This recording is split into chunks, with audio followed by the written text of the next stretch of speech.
and welcome to Social Studies Geography session. Let's start Class 5, Chapter number 1, Latitudes and Longitudes. In this session, we are going to cover topics like globe, imaginary lines, latitudes, longitudes, grid system, and international date line. Do you know, students, what is the meaning of a globe? Wow, let's learn. A globe is a small model of the earth and is spherical in shape. It's true representation of the earth's shape, continents and oceans. It used to study the earth and also to locate place.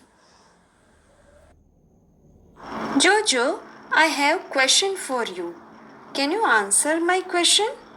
Do you know how pilots navigate? Of course, my dear friend Lily. I have answered of your question. Maybe pilots are using kind of imaginary lines to navigate?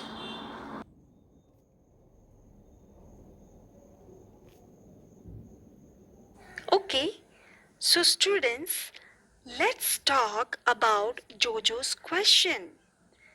Let's learn something about imaginary lines. The horizontal and vertical lines are drawn on maps and globes are called imaginary lines. However, these lines are not actually drawn on the Earth's surface. If we look at the Earth from space, we do not see any such lines on its surface. Hence, we call them imaginary lines. Latitudes are imaginary lines which run from west to east. The lines of latitude are measured in degrees. They are numbered from 0 to 90 degrees north or south. Let's learn some important lines of latitude, and they are the equator, Tropic of Cancer, Tropic of Capricorn, Arctic Circle, Antarctic Circle. The important line of latitude. Why this line is called as an important line of latitude, the equator. The reason behind that is equator divides our earth into two equal halves. In this figure you can see that equator horizontally divides our earth. Upper part of the earth is called northern hemisphere and the lower part is called southern hemisphere, and the equator is the longest latitude. Some other important lines of latitude. Equator at 0 degree. Now if we are moving from equator to the North Pole, Tropic of Cancer at 23.5 degree north, Arctic Circle at 66.5 degree north and North Pole at 90 degree. From equator to South Pole, Tropic of Capricorn 23.5 degrees south, Antarctic Circle 66.5 degrees south and South Pole at 90 degree. Here we have some more information about this latitude. There are 90 latitudes to the northern hemisphere, 90 latitudes to the southern hemisphere. So in total we have 181 latitudes including the equator at 0 degree. Let's discuss some features of latitudes. All latitudes are complete circles except the North Pole and the South Pole. They are points. The length of the latitudes decreases as we move from the equator to the poles. The latitudes are located at equal distance from one another. The latitudes are parallel lines, hence they do not cross or meet each other.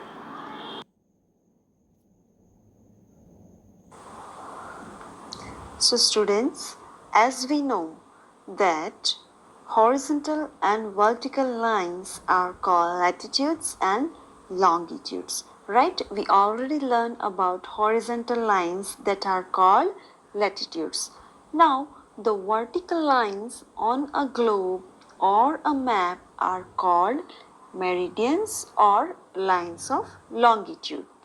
These imaginary lines run from the North Pole to the South Pole, crossing the parallels of latitude. They are numbered from 0 to 180 degree east or west.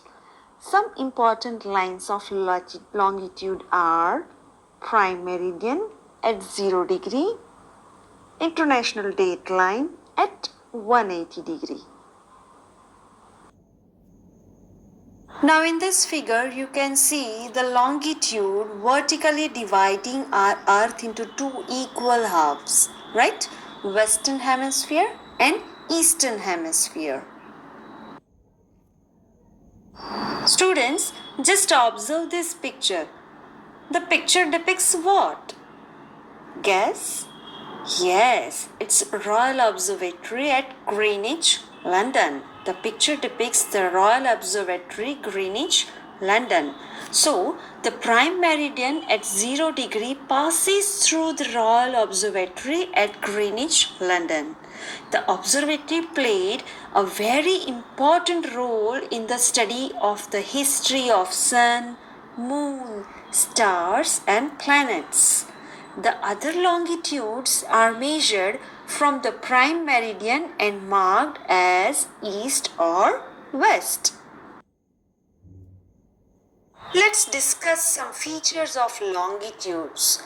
All longitudes meet at the poles. All longitudes are of the same length.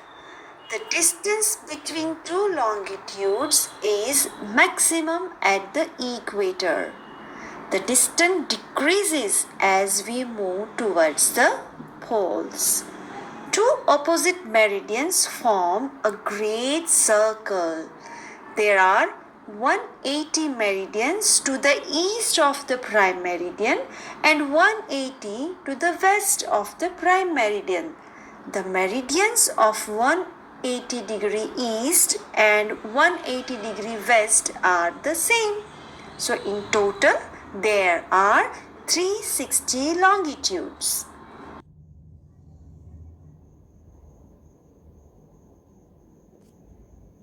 Let's discuss about grid system.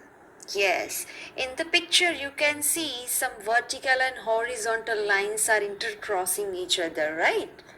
So, latitudes and longitudes intersect or cross each other and form a network of lines. This is called the grid system. We use the grid system to find the exact location of a place on earth.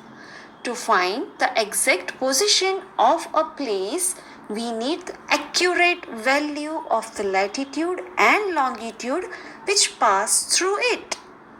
The point where both the lines intersect or cross each other is the location of the place.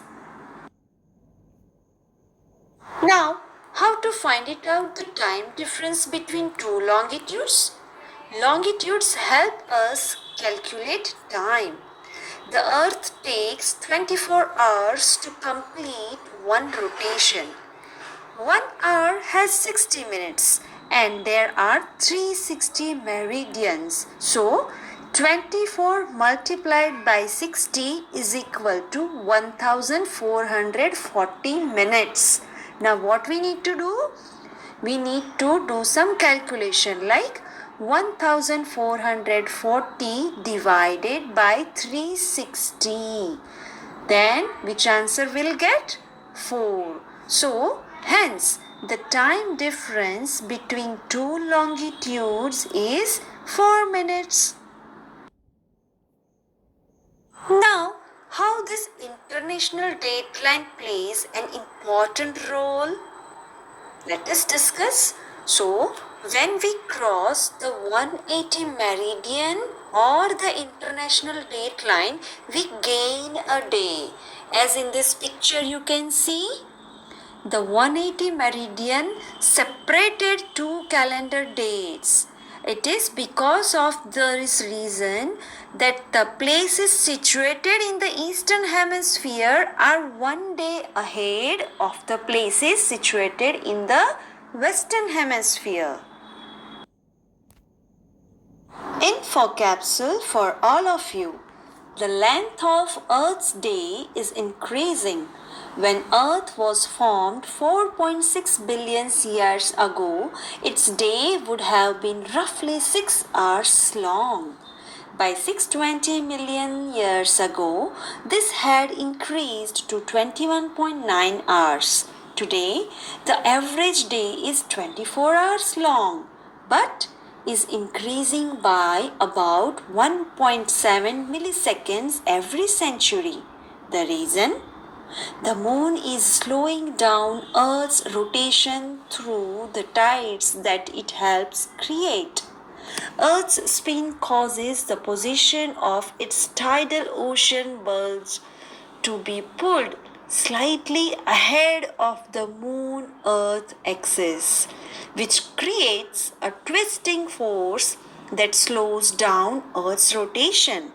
As a result, our day is getting longer, but not long enough to make a difference to your busy schedule.